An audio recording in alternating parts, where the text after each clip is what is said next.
We are continuing with the model question paper discussion. Again a question on metallurgy. In the extraction of copper from its sulfide ore, the metal is formed by the reduction of Cu2O with 4 options ಕೊಟ್ಟಿದ್ದೀವಿ. ಯಾವುದು reducing agent ಇದರಲ್ಲಿ ಅಂತ ಮತ್ತೆ ಇದನ್ನು ಜ್ಞಾಪಿಸ್ಕೊಳ್ಳಿ. ನೀವು copper metallurgy ಓದಿದ್ರಿ. Concentration of the ore, roasting, smelting, bessemerisation, purification 5 step ಇದೆ. ಯಾವುದು? ಕಾನ್ಸಂಟ್ರೇಷನ್ ಆಫ್ ದಿ ಓರ್, ಎರಡನೇದು ರೋಸ್ಟಿಂಗ್, ಮೂರನೇದು ಸ್ಮೆಲ್ಟಿಂಗ್, ನಾಲ್ಕನೇದು ಡೆಸಿಮರೈಸೇಷನ್, ಐದನೇದು ಪ್ಯೂರಿಫಿಕೇಶನ್. ಈ 20 ನಾನು ನಿಮ್ಗೊಂದು ಹಿಂಟ್ ಕೊಡ್ತೀನಿ. ಈ 29th ಕ್ವಶನ್ ನಾವು ಕೇಳಿರ್ತಕ್ಕಂಥ ವಿಚಾರ ಡೆಸಿಮರೈಸೇಷನ್ ಸ್ಟೆಪ್ ಅಲ್ಲಿ ಬರುತ್ತೆ. ಅಲ್ಲಿ ನಮಗೆ ಕಾಪರ್ ಬರುತ್ತೆ. ನೋಡಿ, ಕಾಪರ್ ಎಕ್ಸ್ಟ್ರಾಕ್ಷನ್ ಇದೆಯಲ್ಲ, ಇದೊಂದು beautiful example for high technical skill involve. ಏನಪ್ಪಾ ಅಂತ ಹೇಳಿದ್ರೆ, ಈ ಕಾಪರ್ ಸಲ್ಫೈಡ್ ಅನ್ನೋದು ಕಾಪರ್ ಓರ್ ನಿಮ್ಗೆಲ್ಲ ಗೊತ್ತಿದೆ, CuFeS2, copper pyrites. This is the important ore of copper. ಇದರಿಂದಾನೆ most of the copper is extracted. ಈ ಕಾಪರ್ ಕಾಪರ್ ಪೈರೈಟಿಸ್ ಏನಾಗ್ಬಿಡುತ್ತೆ ಅಂದ್ರೆ, ರೋಸ್ಟಿಂಗ್ ಮಾಡಿದ್ಮೇಲೆ Cu2S ಮತ್ತು FeS ಇವೆರಡರ ಮಿಕ್ಸ್ಚರ್ ಆಗುತ್ತೆ.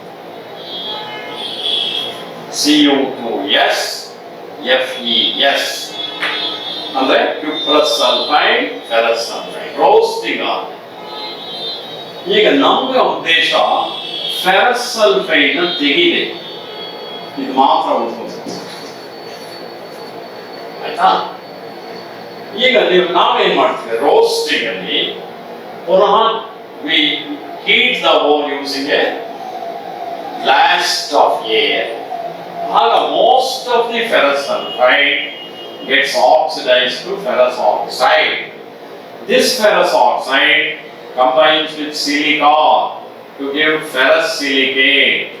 This is a slag and the liquid, it flows out. ಹಾಗೆ ferrous sulfate ಇದೆ.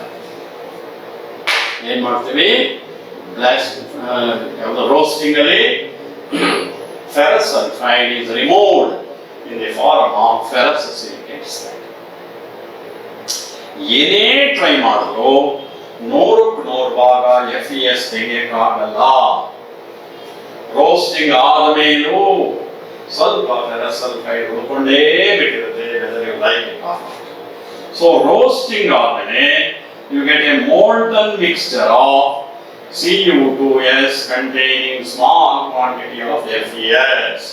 ಇದಕ್ಕೆ ಮ್ಯಾಟ್ ಅಂತ ಕರೀತಾರೆ. ಇದನ್ನು ಕೂಡ ಅನೇಕ ಸರಿ ಎಂಟ್ರೆನ್ಸ್ ಟೆಸ್ಟ್ ಅಲ್ಲಿ ಕೇಳಿದ್ದಾರೆ. Mat is A molten mixture of cuprous sulphide and ferrous sulphide. ಸಾಮಾನ್ಯವಾಗಿ ಎಲ್ಲಾ ಮೆಟಲ್ಸ್ ನಲ್ಲೂ ಕೂಡ ರೋಸ್ಟಿಂಗ್ ಆದ್ಮೇಲೆ ಮೆಟಲ್ ಬಂದಿರುತ್ತೆ. ಆದ್ರೆ ಕಾಪರ್ ಅಲ್ಲಿ ಇನ್ನೂ ಒಂದು ಸ್ಟೆಪ್ ಮುಂದಕ್ಕೆ ಹೋಗುತ್ತೆ. ಈ ಸ್ಟೆಪ್ ಅಲ್ಲಿ ಬರಲ್ಲ ಕಾಪರು. ನೀವು ಎಕ್ಸ್ಟ್ರಾಕ್ಷನ್ ಆಫ್ ಐರನ್ ಓದಿದ್ರಿ, ರೋಸ್ಟಿಂಗ್ ಆದ ತಕ್ಷಣ ಐರನ್ ಬಂದ್ಬಿಡುತ್ತೆ. ಕಾಪರ್ ಹಾಗಾಗಲ್ಲ. Next step bessemerisation. ಯಾಕೆ ಡೆಸಿಮರೈಸೇಷನ್ ಅಂತ ಕರೀತಾರೆ ಅಂದ್ರೆ, this is carried out in a Bessemer's converter. ಅಲ್ಲೂ ಇದೇ ಕೆಲಸ ಮಾಡ್ತಾರೆ. ಏನು, again a blast of air is blown, remaining ferrous sulphide gets oxidised to ferrous oxide. This is removed as ferrous silicate. ಇದು ಅದೇ ಕೆಲಸ.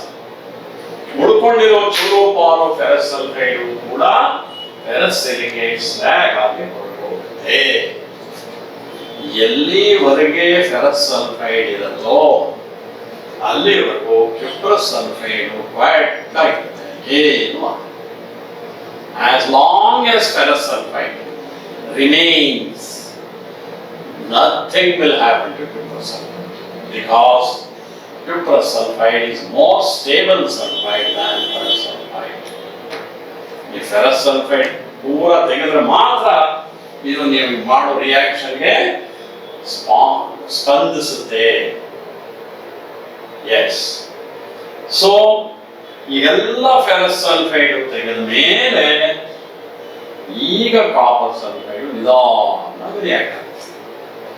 This copper sulfide is oxidized to cuprous oxide. Slowly. ಇಲ್ಲಿ really ತುಂಬಾ ಬುದ್ಧಿವಂತಿಕೆ ಉಪಯೋಗಿಸಿದ್ದಾರೆ. ಏನು ಗೊತ್ತಾ, all the copper sulfide is not allowed to become Cu2O. 100 ಭಾಗ oxidise ಆಗಕ್ಕೆ ನಾವೇ ಬಿಡಲ್ಲ.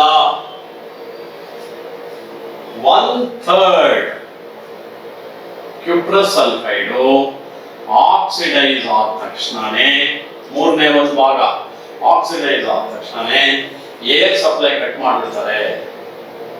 The remaining 2/3 cuprous sulfide is not allowed to oxidize. ಯಾಕೆಂದ್ರೆ this cuprous sulfide itself acts as a reducing agent and reduces cuprous oxide to copper, gets itself also reduced to copper. ಈ ತರ ಆಗುತ್ತೆ reaction.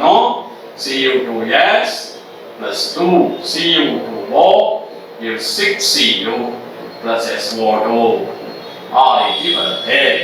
Copper extraction ಅಲ್ಲಿ ನಾವು ಹೊಸದಾಗಿ ಯಾವ reducing agent ಹಾಕಬೇಕಾಗಿಲ್ಲ. Cuprous sulfide itself acts as a reducing agent. That is the beauty in the extraction of copper. ಈ ತರಹ ಎಲ್ಲೂ ಯಾವ ಮೆಟಲ್ ಅಲ್ಲೂ ಬರುತ್ತೆ. Ore itself acts as a reducing agent. ಅದು ಕಾಪರ್ ಮೆಟಲ್ ಅಲ್ಲಿ ಬರ್ತಕ್ಕಂಥ ವಿಶೇಷತೆ. ಅದನ್ನ ನೀವು ಕ್ಲಾಸ್ ಅಲ್ಲಿ ಗಮನ ಇಟ್ಟು ಕೇಳಿದಿರಾ ಅಂತ ಈ ಕ್ವಶನ್ ಅಲ್ಲಿ ನಾವು ಕೇಳಿದೀವಿ. In the extraction of copper from its sulfide ore, the metal is formed by the reduction of Cu2O with. ಇಷ್ಟೆಲ್ಲ ಕಥೆ ಹೇಳಿದ್ದು ನೀವು ಕರೆಕ್ಟ್ ಆನ್ಸರ್ ನ ಡಿಟೆಕ್ಟ್ ಮಾಡಿ ಅಂತ C2S. Option C was correct. Question ಓದ್ಕೊಳ್ಳಿ ನೆಕ್ಸ್ಟ್.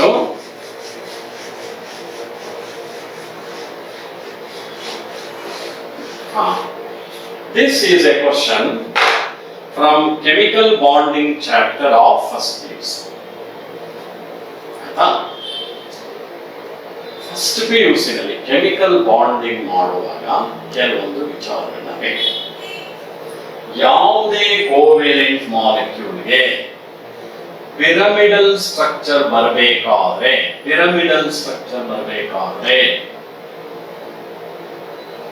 ಅದು sp3 hybridization ಆಗಬೇಕು.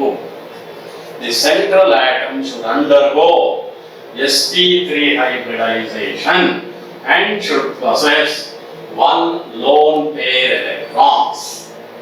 ಇದನ್ನ ಅನೇಕ ಸಂದರ್ಭದಲ್ಲಿ first PUC chemical bonding chapter ಮಾಡುವಾಗ ಹೇಳಿರ್ತಾರೆ.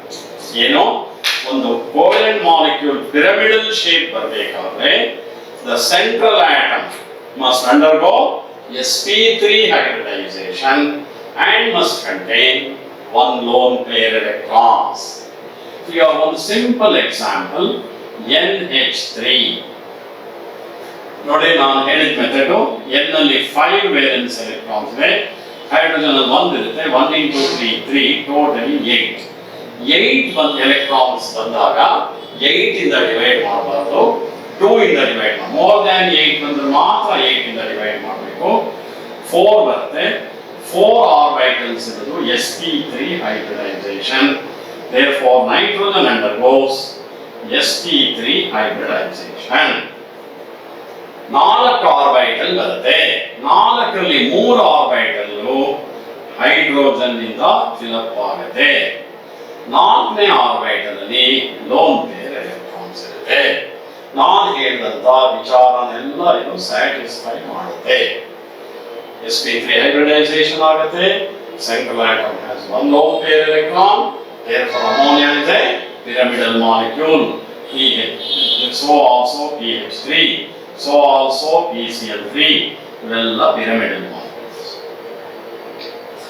ಈಗ ನೀವು ಈ ಮೂರರಲ್ಲಿ ಹಾಗಾದ್ರೆ ಯಾವ್ದನ್ನು ಟ್ರೈ ಮಾಡ್ತೀರಿ? ಆಬ್ವಿಯಸ್ಲಿ NH3 ಗೆ ಈಕ್ವಿವೆಲೆಂಟ್ ಇರೋದು ClO3 ಮೈನಸ್ ಹೈಬ್ರಿಡೈಸೇಷನ್ ಹ್ಯಾಲೋಜನ್ಸ್ ಅಲ್ಲಿ 7, ಆಕ್ಸಿಜನ್ ಸಲ್ಫರ್ ಇದರಲ್ಲೆಲ್ಲ 6 valence electron, 6 into 3 18, negative charge ಇದರಿಂದ ಒಂದು ಎಕ್ಸ್ಟ್ರಾ ಈಕ್ವಲ್ಸ್ ಎಷ್ಟಪ್ಪ ಆಯಿತು 26 ವೇಲೆನ್ಸ್ ಎಲೆಕ್ಟ್ರಾನ್ಸ್ ಆಯಿತು. 26 ನ 8 ಇಂದ ಡಿವೈಡ್ ಮಾಡಿ ಕೋಶೆಂಟ್ 3 ಬರುತ್ತೆ, ರಿಮೈಂಡರ್ 2 ಬರುತ್ತೆ. ರಿಮೈಂಡರ್ 2 ಬಂದ್ರೆ ತಿರ್ಗಾ 2 ಇಂದ ಡಿವೈಡ್ ಮಾಡಿ ಕೋಶೆಂಟ್ ಮಾತ್ರ ಬರ್ಕೊಳ್ಳಿ. 3 + 1 4, 4 ಅಂದ್ರೆ sp3 ಹೈಬ್ರಿಡೈಸೇಷನ್. ಒಂದು ಕಂಡೀಷನ್ ಸ್ಯಾಟಿಸ್ಫೈ ಮಾಡ್ತು ಅದು ಅಂದ್ರೆ Cl is the central atom. ಹೀಗೆ ಆಯ್ತಾ? ಇನ್ನೊಂದು ಆರ್ಬಿಟಲ್ ಅಲ್ಲಿ ಲೋನ್ ಪೇರ್ ಎಲೆಕ್ಟ್ರಾನ್ಸ್ ಇರುತ್ತೆ, ಹೌದಾ? So ClO3 minus is the answer. Class ಅಲ್ಲಿ NH3 ಹೇಗಿರ್ತಾರೆ, ಸೊ ಅದಕ್ಕೆ ಈಕ್ವಿವೆಲೆಂಟ್ ಸಬ್ಸ್ಟೆನ್ಸ್ ಯಾವ್ದಲ್ಲಿ ClO3 minus. So option is C. Condition ಬರ್ಕೊಂಡ್ರ sp3 hybridization and one lone pair electron with the central atom.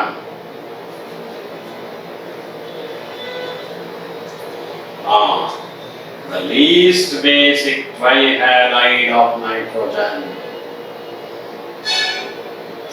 ನಾನು ಈಗ ಹೇಳಿದ್ನಲ್ಲ ಅದೇ ಕಾಂಪೌಂಡ್ಸ್ ಎಲ್ಲ pyramidal molecules NF3, NCl3, NBr3, Ni3. ಇವೆಲ್ಲ pyramidal molecule. The central atom ಅಂದ್ರೆ nitrogen will have one lone pair electron. ಯಾವ ವಸ್ತುವಿನಲ್ಲಿ ಲೋನ್ ಪೇರ್ ಎಲೆಕ್ಟ್ರಾನ್ ಇದೆಯೋ ಅವೆಲ್ಲ ಲೂಯಿಸ್ ಬೇಸ್.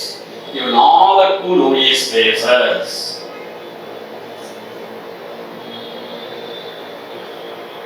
ನಾವು ಕೇಳಿರೋ ಕ್ವಶನ್ ಇದರಲ್ಲಿ ಲೀಸ್ಟ್ ಬೇಸಿಕ್ ಯಾವುದು, ವೀಕೆಸ್ಟ್ ಬೇಸ್ ಯಾವುದು? ನೋಡಿ, fluorine is the most electronegative element amongst all the elements in the periodic table. ಇಡೀ periodic table ಅಲ್ಲಿ ಮೋಸ್ಟ್ ಎಲೆಕ್ಟ್ರೋನೆಗೆಟಿವ್ ಎಲಿಮೆಂಟ್ ಯಾವುದು ಅಂತ ಕೇಳಿದ್ರೆ ಲಿಥಿಯಂ. ಮೋಸ್ಟ್ ಎಲೆಕ್ಟ್ರೋಪಾಸಿಟಿವ್ ಎಲಿಮೆಂಟ್ ಅಂತ ಕೇಳಿದ್ರೆ ಸೀಸಿಯಂ.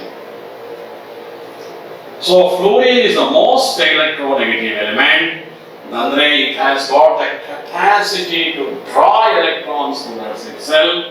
ಇಲ್ಲಿ 2 ಎಲೆಕ್ಟ್ರಾನ್ ಆರಾಮಾಗಿ ಯಾವುದೇ ಕೆಲಸ ಇಲ್ಲದೆ ಕೂತಿರುತ್ತೆ, ಅದನ್ನ ತನ್ನ ಕಡೆಗೆ ಎಳಿತಾ ಇರುತ್ತೆ. Therefore this lone pair of electron is not easily available. Okay, fluorine is the most electronegative element. It will draw the electrons towards itself and it will not allow the lone pair electron to be easily available for the acid. ಹಾಗಾದ್ರೆ least electronegative element ಯಾವುದು? iodine among the halogens. Iodine, of course, it draws the electron but not powerfully because its electronegativity is least. ಹಾಗಾಗಿ this lone pair electron is easily available for the acid. So this is the weakest base and this is the strongest base. Now ಕೇಳಿದ್ದು weakest base ಆಗಿರೋದ್ರಿಂದ NF3. Option A, yes.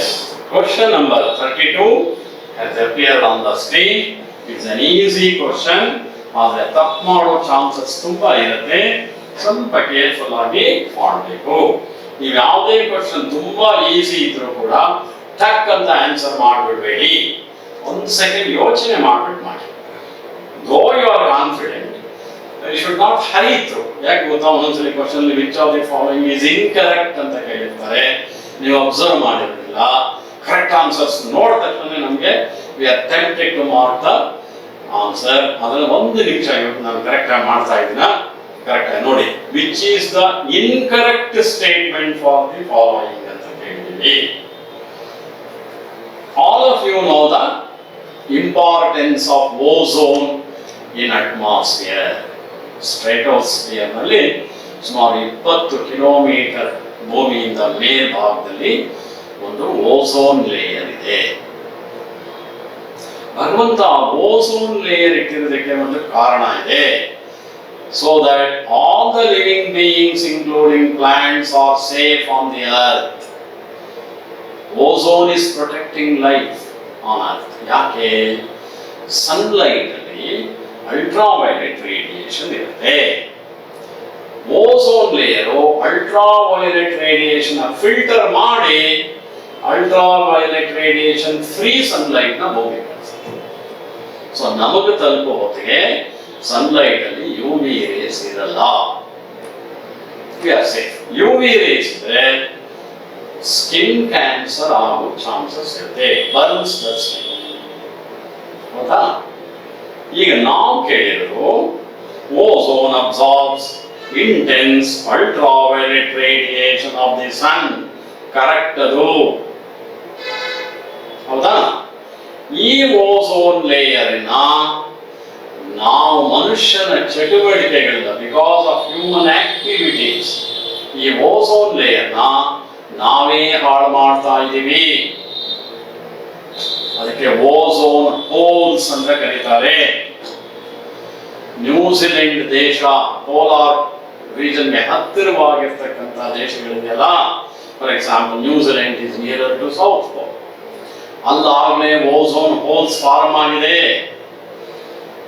New Zealand ಅಲ್ಲಿ ನೋಡಿರ್ಬೋದು, ಹೊರಗಡೆ ಬರ್ಬೇಕಾದ್ರೆ UV ointment ಹಚ್ಕೊಂಡು ಬರ್ತಾರೆ ಎಲ್ಲರೂ, ಕೈ ಮೈಗೆಲ್ಲ ಫುಲ್ ಸ್ಲೀವ್ ಶರ್ಟ್ ಹಾಕೋತಾರೆ. ಟೈ ಕಟ್ಕೊಳ್ಳೋ ಉದ್ದೇಶ ಎಕ್ಸ್ಪೋಸ್ ಆಗದೆ ಇರಲಿ ಅಂತ. ಹೌದಾ? ಅದೇನೆ ಯಾಕೆ ಓಝೋನ್ ಹೋಲ್ಸ್ ಆಗ್ತಾ ಇದೆ? Main reason is freon. Freon ಅಂದ್ರೆ ಯಾವುದು? ಫ್ಲೋರೋಫ್ಲೋರೋಕಾರ್ಬನ್ಸ್. ಫ್ಲೋರೋಕ್ಲೋರೋಕಾರ್ಬನ್ಸ್ ನಾವು ನಮ್ಮ ದಿನನಿತ್ಯದ ಜೀವನದಲ್ಲಿ ಬಹಳ ಬಳಸ್ತೀವಿ. ಎಲ್ಲಿ? ಏರ್ ಕಂಡೀಷನಿಂಗ್, ರೆಫ್ರಿಜಿರೇಷನ್, ಇಲ್ಲೆಲ್ಲ ಫ್ರಿಯಾನ್ಸ್ ನ ಬಳಸ್ತಾರೆ. Because they are the cheapest most efficient coolants. ಈ ಫ್ರಿಯಾನ್ಸ್ ನಮಗೇನು ತೊಂದರೆ ಮಾಡಲ್ಲ. ಸೀದಾ ಸ್ಟ್ರಾಟೋಸ್ಫಿಯರ್ ವರೆಗೂ ಟ್ರಾವೆಲ್ ಮಾಡುತ್ತೆ. After A long journey it reacts with ozone and converts it into oxygen and creates a ozone hole. ಇದೊಂದು ಮೇನ್ ರೀಸನ್. ಹಾಗಾಗಿ yes, the WHO has banned the use of freons, but still developing countries are using it still. ನಮ್ಮ ದೇಶದಲ್ಲಿ ಇನ್ನೂ ಉಪಯೋಗಿಸ್ತಾರೆ. So ಎರಡನೇ statement ಏನು? Ozone layer depletes because of its chemical reaction with freons. Correct adu. More ozone absorbs infrared radiation. Ozone absorbs UV radiation.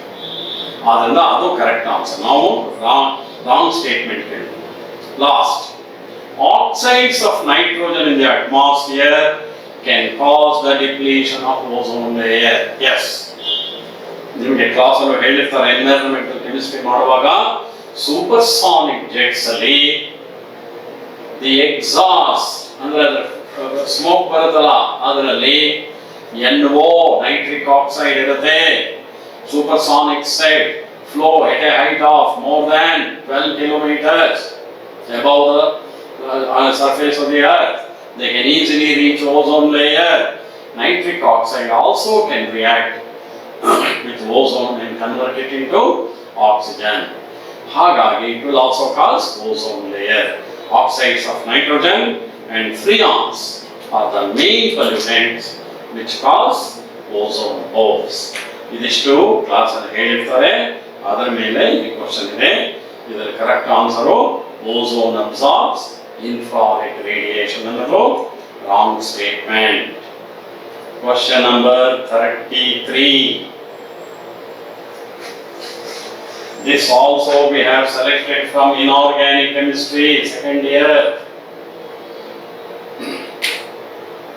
ನಿಮಗೆ ಒಂದು property ಇದೆ,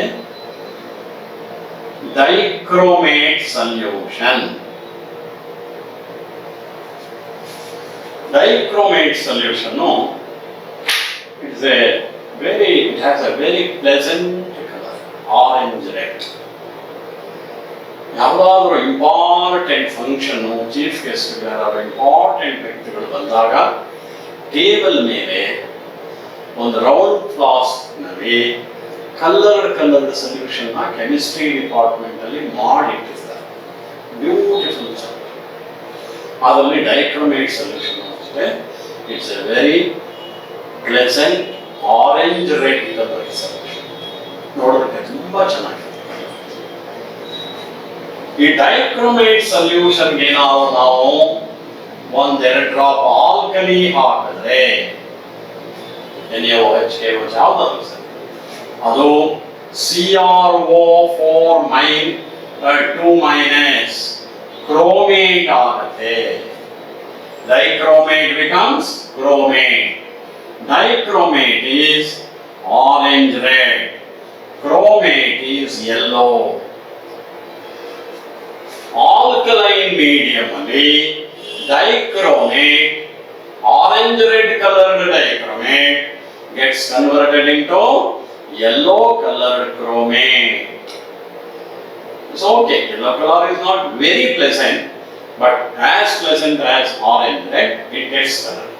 ಹಾಗೆ ಕ್ರೋಮೇಟ್ ಸೊಲ್ಯೂಷನ್ಗೆ ನೀವೇನಾದರೂ ಒಂದು ಸ್ವಲ್ಪ ಆಸಿಡ್ ಹಾಕಿದ್ರೆ yellow colored solution gets converted into orange red colored dichromate solution. So dichromate solution is yellow in alkaline medium, orange red in acid medium. ಈಗ ನೋಡಪ್ಪ, ಕ್ರೋಮೇಟ್ ನ ಡೈಕ್ರೋಮೇಟ್ ಮಾಡಬೇಕಾದ್ರೆ, ಕ್ರೋಮೇಟ್ ನ ಡೈಕ್ರೋಮೇಟ್ ಮಾಡಬೇಕಾದ್ರೆ ಆಸಿಡ್ ಹಾಕಬೇಕು. ಅದನ್ನೇ ನಾವು ಕ್ರೋಮೇಟ್ ನ ಡೈಕ್ರೋಮೇಟ್ ಮಾಡಬೇಕಾದ್ರೆ ವಾಟರ್ ಹಾಕಿದ್ರೆ ಆಗಲ್ಲ, OH ಮೈನಸ್ ಹಾಕಿದ್ರೆ ಆಗಲ್ಲ, ಆಕ್ಸಿಜನ್ ಇಂದ ಸಾಧ್ಯ ಇಲ್ಲ, H+. ಈ ವಿಚಾರ ಕ್ಲಾಸ್ ನಾವು ಡಿಟೇಲ್ ಆಗಿ ಹೇಳಿರ್ತೀವಿ. At higher pH, dichromate is yellow in color, lower pH ಅಲ್ಲಿ orange red. ಅದನ್ನೇ ಸರಳವಾಗಿ ಹೇಳಿದ್ರೆ ಆಸಿಡ್ಸ್ ಮೀಡಿಯಂ ನಲ್ಲಿ ಆರೆಂಜ್ ರೆಡ್, ಆಲ್ಕಲೈನ್ ಮೀಡಿಯಂ ನಲ್ಲಿ yellow. So the option was C. Question number 34. It is a fairly easy question. Amongst the following, the lowest degree of paramagnetism per mole of the compound at 298 K will be shown by. ಸ್ವಲ್ಪ ಯೋಚನೆ ಮಾಡಿ, it is not a very difficult question. Paramagnetism is a property in which the substance is slightly attracted towards magnetic field, not strongly, slightly attracted towards magnetic field. ಅದಕ್ಕೆ paramagnetic substances ಅಂತ ಕರೀತಾರೆ. ಈ ಅವ್ರು ಹೇಳಿರೋ ಪ್ರಕಾರ ಈ 4 ಸಬ್ಸ್ಟೆನ್ಸಸ್ ಪ್ಯಾರಾಮ್ಯಾಗ್ನೆಟಿಕ್. ನಾವು ಕೇಳಿದ್ರು ಲೀಸ್ಟ್ ಪ್ಯಾರಾಮ್ಯಾಗ್ನೆಟಿಕ್ ಯಾವುದು ಇದರಲ್ಲಿ ಅಂತ ಕೇಳಿದ್ರು. ಇದಕ್ಕೆ ನಿಮಗೆ ಒಂದು ವಿಚಾರ ಗೊತ್ತಿರಬೇಕು, ಗೊತ್ತಿದೆ ಇದ್ರೆ ಇಮಿಡಿಯೇಟ್ ನೋಟ್ ಮಾಡ್ಕೋಬೇಕು. Paramagnetic substances possess unpaired electrons. Unpaired electrons ಇದ್ರೆ ಮಾತ್ರ ಪ್ಯಾರಾಮ್ಯಾಗ್ನೆಟಿಸಮ್ ಇರುತ್ತೆ. More the number of unpaired electrons, more the paramagnetism. ಆಯ್ತಾ? ಇವು 4 ಕಾಂಪೌಂಡ್ ಅನ್ನು ನೋಡಿ.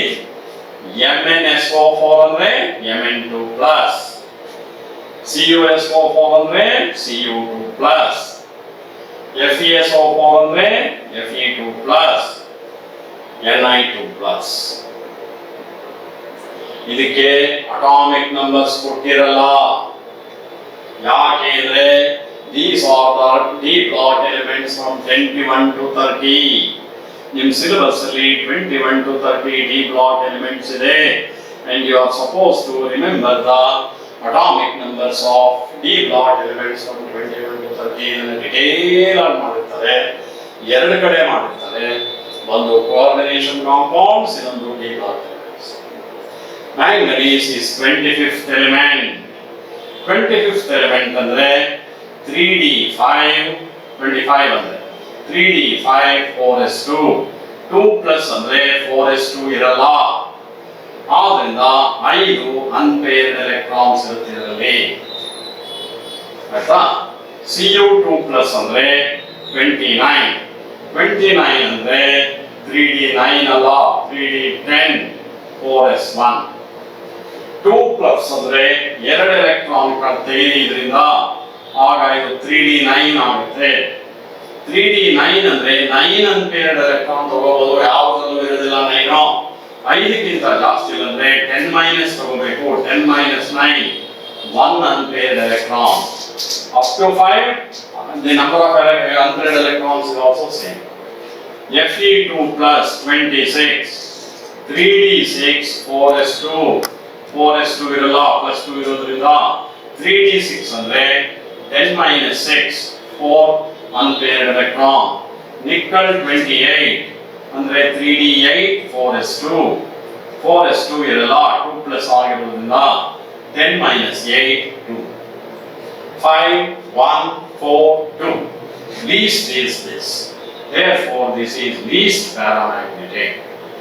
Most paramagnetic is this. Paramagnetism ಅಲ್ಲಿ ಕ್ವೆಶ್ಚನ್ ಕೇಳಿದ್ರೆ ಇಮಿಡಿಯೇಟ್ ಆಗಿ ಅನ್ಪೇರ್ಡ್ ಎಲೆಕ್ಟ್ರಾನ್ಸ್ ನ ಕ್ಯಾಲ್ಕುಲೇಟ್ ಮಾಡಬೇಕು. ನೆಕ್ಸ್ಟ್ ಕ್ವೆಶ್ಚನ್ ನೋಡ್ಕೊಳ್ಳಿ.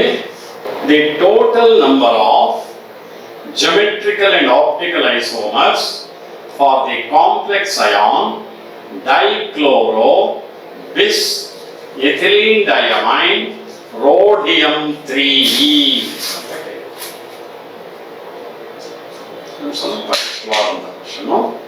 Such questions are commonly asked. Look, dichloro bis ethylene diamine rhodium 3. ಈಗ rhodium symbol ಏನಪ್ಪ RH. Ethylene diamine is a bidentate complex capable of forming two coordinate bonds. ಆದ್ರಿಂದ its coordination number is 2. bis ಅಂದ್ರೆ 2 ethylene diamine ಇದೆ ಅಂದ್ರೆ ಒಟ್ಟು 4 ಆಯ್ತು coordination number ethylene ಡೈಮೈನ್. Dichloro ಅಂದ್ರೆ 2 chlorine ಇದೆ, ಒಂದೊಂದು ಕ್ಲೋರಿನ್ಗೂ ಕೋಆರ್ಡಿನೇಷನ್ ನಂಬರ್ 1, ಒಟ್ಟು ಕೋಆರ್ಡಿನೇಷನ್ ನಂಬರ್ 6 ಆಗುತ್ತೆ. ಸೊ ರೋಡಿಯಂ ಸುತ್ತ ಎಷ್ಟಿದೆ? 4 ಕೋಆರ್ಡಿನೇಟ್ ಬಾಂಡ್ಸ್ ಇದೆ. ಆಯ್ತಲ್ಲ?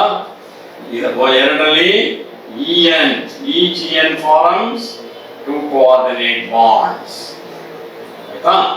ಇನ್ನೆರಡರಲ್ಲಿ ಕ್ಲೋರಿನ್ ಇದೆ. Chlorine same atoms opposite side ಅಲ್ಲಿದ್ರೆ ಟ್ರಾನ್ಸ್ ಐಸೋಮರ್. ಹಾಗೇನೆ ಸಿಸ್ ಐಸೋಮರ್ ಗಳಲ್ಲಿ RH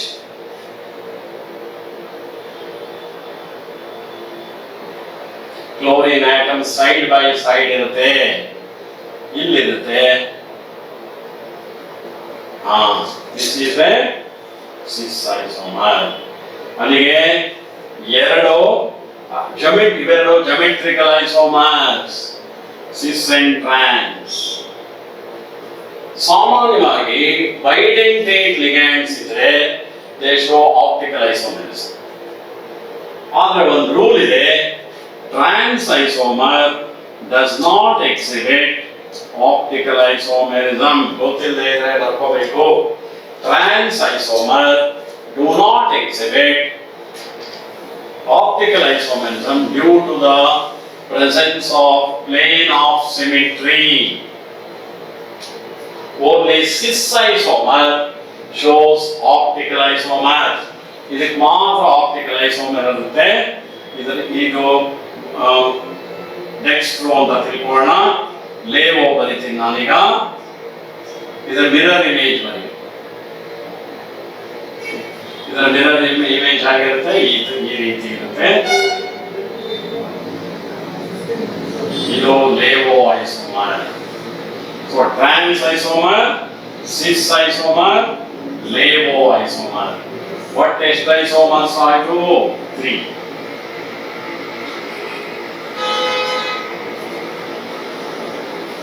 ಅರ್ಥ ಆಯ್ತಾ? The answer is 3. Thank you very much for having attentively heard this session.